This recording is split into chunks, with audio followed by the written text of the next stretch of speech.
Boa noite a todos do Grupo Emmanuel da Escola Jesus Cristo. Para iniciar a nossa reflexão desta noite, eu vou ler a passagem do livro de Atos dos Apóstolos, capítulo 1, do versículo 6 ao versículo 11. Eles, pois,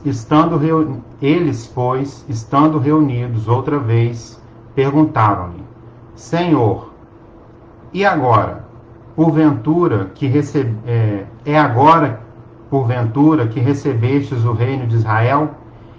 E ele lhe respondeu: A vós não vos compete saber os tempos e as épocas que o Pai fixou por sua própria autoridade, mas recebereis poder ao descer sobre vós o Espírito Santo, e sereis minhas testemunhas, tanto em Jerusalém, como em toda a Judéia e Samaria, e até as extremidades da terra.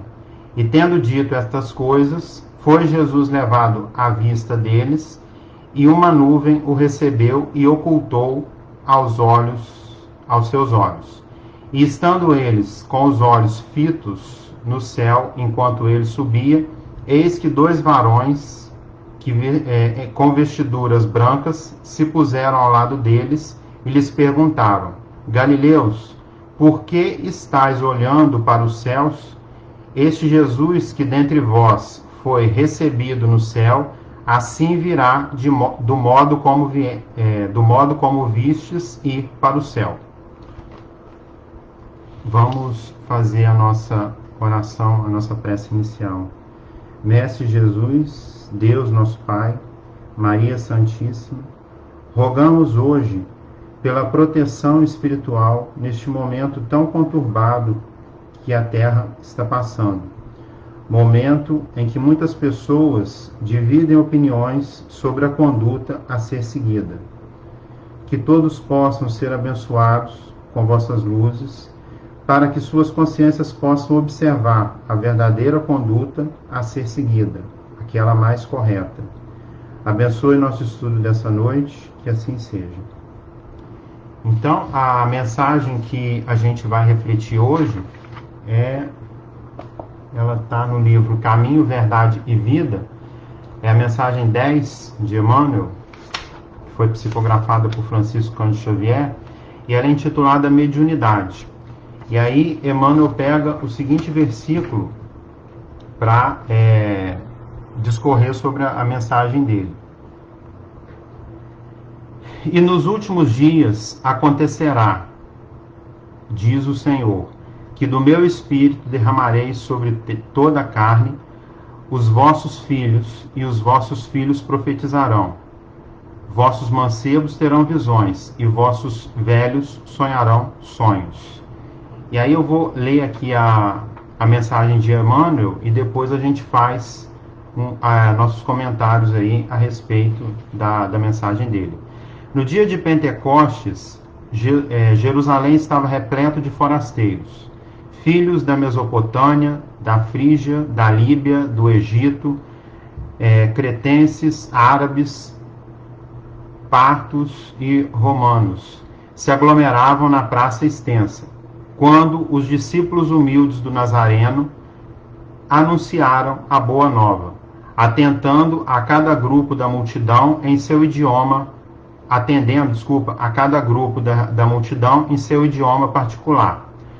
Uma onda de surpresa e de alegria invadiu o espírito geral.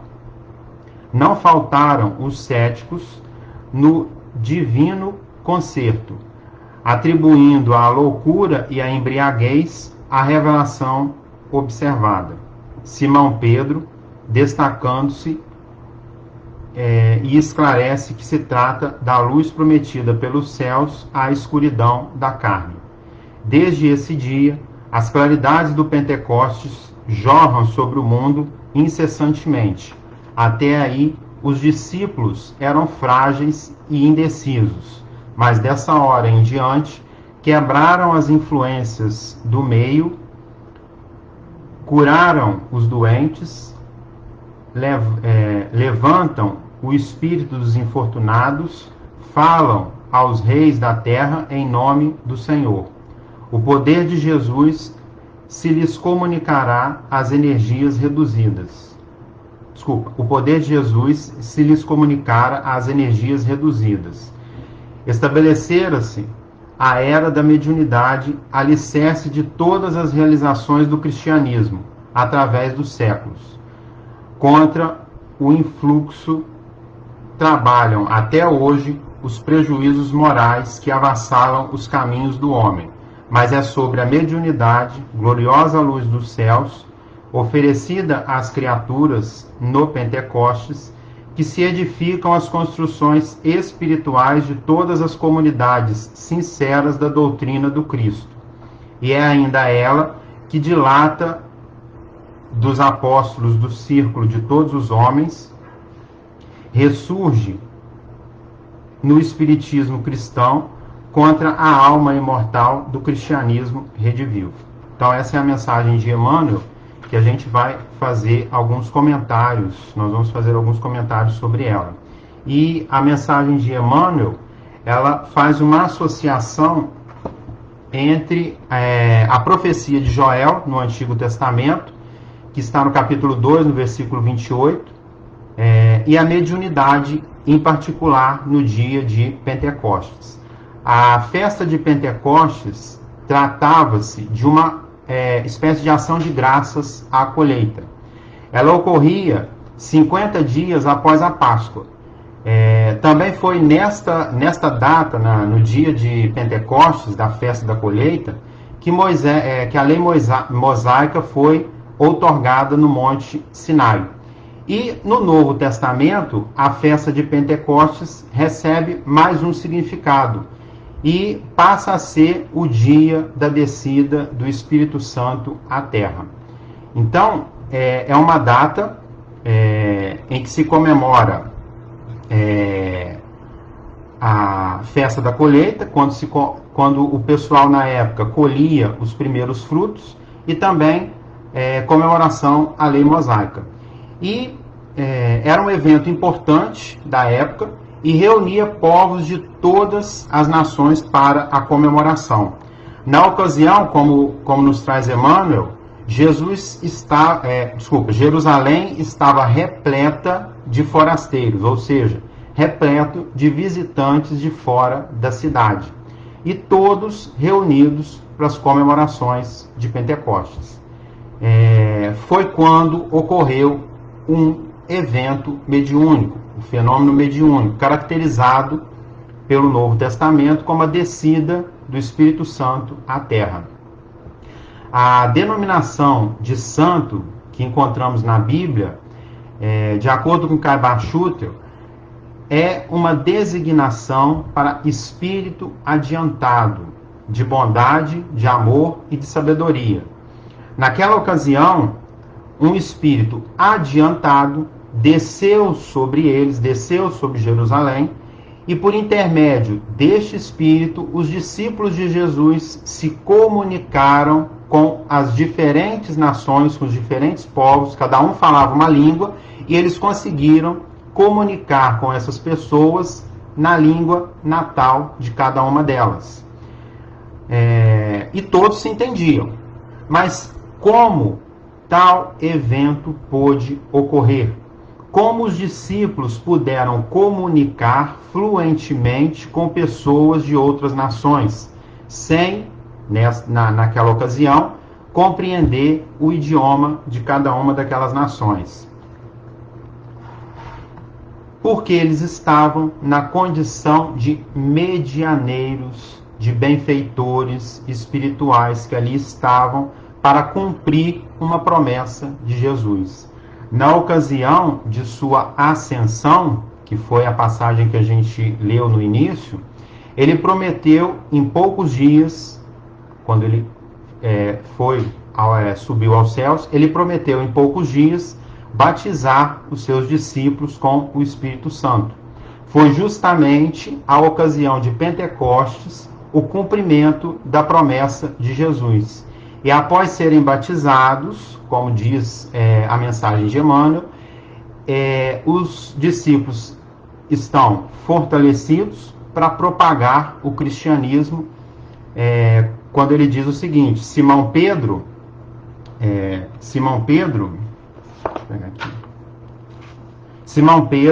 destaca-se e esclarece que trata da luz prometida pelos céus à escuridão da carne. Desde esse dia, as claridades do Pentecostes jorram sobre o mundo incessantemente. Até aí, os discípulos eram frágeis e indecisos, mas dessa hora em diante, quebraram as influências do meio, curaram os doentes, levantaram o espírito dos infortunados, falam aos reis da terra em nome do Senhor. Então, na ocasião em que ocorreu a descida do Espírito Santo naquele momento ali, houve dúvida. Emmanuel fala isso na mensagem também. Ele fala dos céticos que duvidaram do que estava acontecendo, achando que eles estavam loucos ou embriagados. Os fenômenos mediúnicos, eles sempre impressionam os povos, eles sempre traz alguma estranheza. Então, o que é um fenômeno mediúnico? Trata-se de uma espécie de comunicação entre o mundo invisível, o mundo dos espíritos, e o mundo material, o mundo dos encarnados. É necessário a presença dos médios, dos medianeiros, seres encarnados, que têm o dom dado por Deus, para fazer esse intercâmbio entre o mundo invisível, o mundo dos espíritos, dos desencarnados, e o mundo dos encarnados.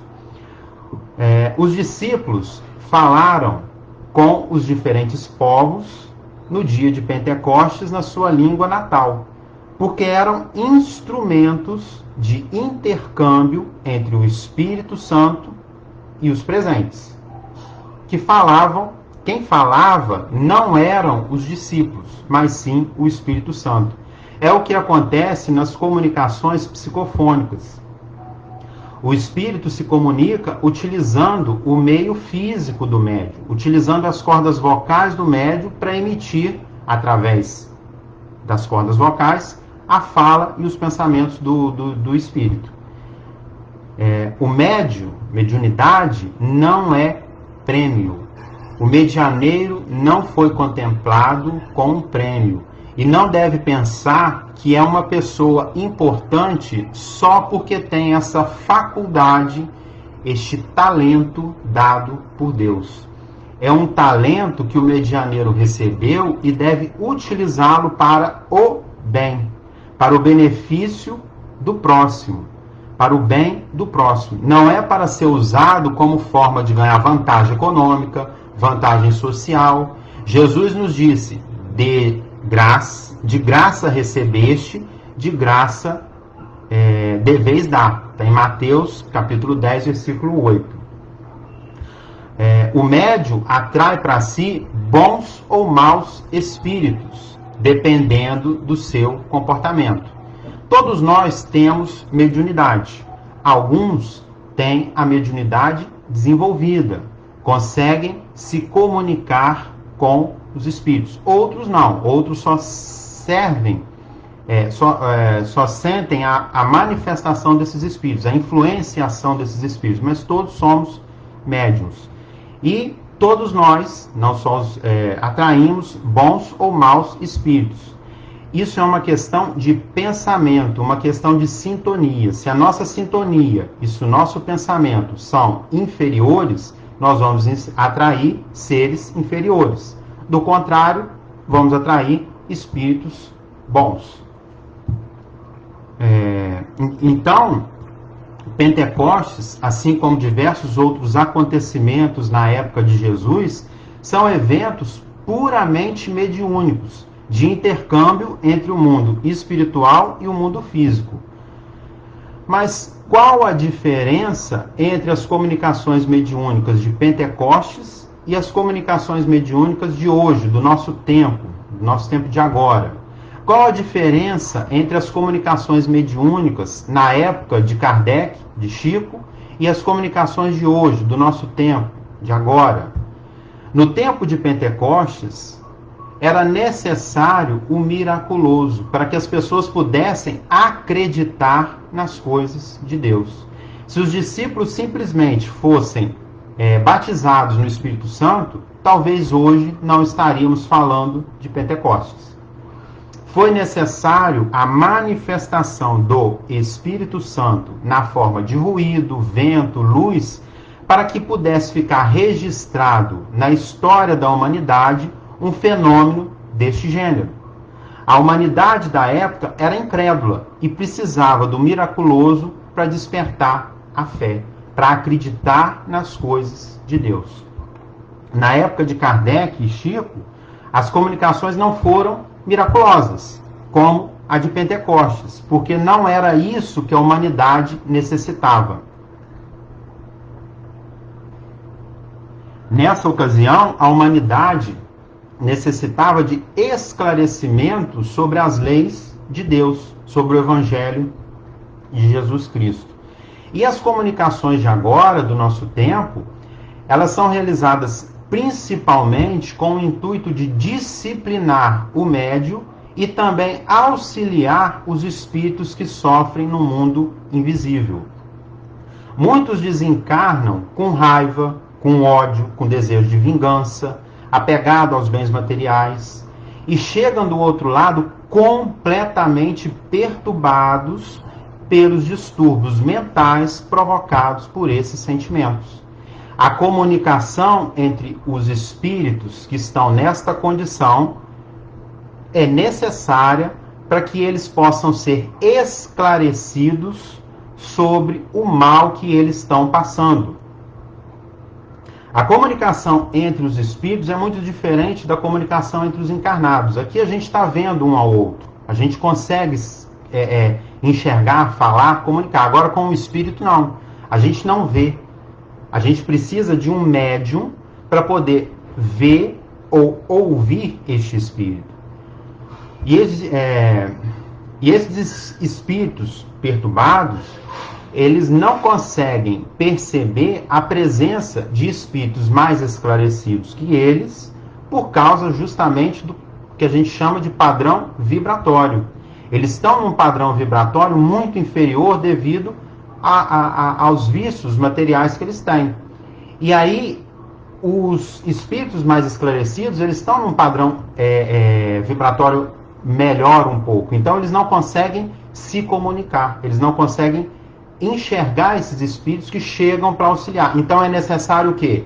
Que nós, que estamos ligados à matéria, auxiliemos os nossos irmãos que se desligaram da matéria, mas ainda continuam presos à matéria. É preciso esse intercâmbio para que a gente possa conseguir esclarecer esses irmãos. Então, as comunicações mediúnicas atualmente, elas têm essa função de auxiliar tanto o médium como o desencarnado. Já temos o esclarecimento trazido pela codificação e pelas obras de Chico. A gente não precisa mais de esclarecimento, a gente precisa aprender o que está aí, estudar o que está aí e começar a vivenciar aquilo que nos foi ensinado pelas obras de Kardec e por Chico, que é o esclarecimento das palavras de Jesus. O médium, ele é uma pessoa como outra qualquer. Tem defeito, tem falha, erra, acerta. É uma pessoa comum, mas que tem a faculdade de ser um instrumento para edificar, para a edificação da seara do mestre. Quando ele coloca as suas faculdades em benefício do próximo, ele está colaborando com a obra do Cristo. André Luiz nos diz que o exercício natural da mediunidade não exime o médium da obrigação de viver uma profissão honesta na sociedade que pertence, não podendo haver assistência digna aonde não há dever dignamente cumprido. Então, se o médium não cumpre dignamente o seu dever na sociedade, ele não tem como desenvolver dignamente um serviço de assistência e nem se melhorar. Ele também, André Luiz também diz o seguinte, mediunidade nunca será talento para ser enterrado no solo do comodismo. Não é inventando desculpas, fugindo desse talento, que a gente vai colaborar com a seara do médium. Não vamos nos melhorar, porque a mediunidade tem essa função de nos fazer melhorar. Isso está no livro Conduta Espírita, psicografado por Valdo Vieira. Então, para que o médium possa contribuir com a obra do Cristo dignamente, ele deve ter uma vida honesta na sociedade em que vive. Ou pelo menos buscar ao máximo disciplinar-se para manter uma vida honesta. Como eu disse, é uma faculdade que é uma prova para o médium buscar ser uma pessoa melhor. Uma prova de melhoramento. Não é fácil ser médium. Haverá sempre perturbações de todas as espécies. Por isso que eu disse, ele tem que buscar ao máximo disciplinar-se para uma vida honesta, porque as perturbações vão aparecer. E elas vão aparecer para fazer com que o médium fale em sua missão de melhoramento. Se o médium se permitir trilhar caminhos indignos, que ferem a lei de Deus e os princípios da honestidade, ele será perturbado fortemente.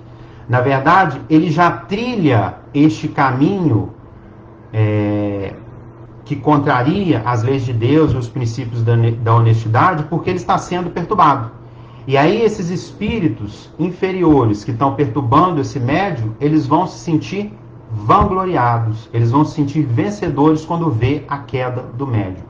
Por isso que eu digo, e a gente encontra isso na literatura espírita também, não é fácil ser médium. Vai ser muito mais atacado de uma pessoa que não tem essa faculdade desenvolvida na forma como aqueles que têm a faculdade psicofônica, as demais psicografia e as demais faculdades mediúnicas aí. Emmanuel conclui sua mensagem justamente falando sobre isso. Ele diz o seguinte: contra o seu influxo trabalham até hoje os prejuízos morais que avassalam os caminhos do homem. Até hoje, os prejuízos morais contribuem para que a seara do mestre não frutifique. Contribuem para que haja a queda dos nossos medianeiros. Mas é sobre a mediunidade, gloriosa luz dos céus, oferecida às criaturas no Pentecostes, que se edificam as construções espirituais de todas as comunidades sinceras na doutrina do Cristo. E é ainda ela que dilata dos apóstolos ao círculo de todos os homens, ressurge no espiritismo cristão como a alma imortal do cristianismo redivivo.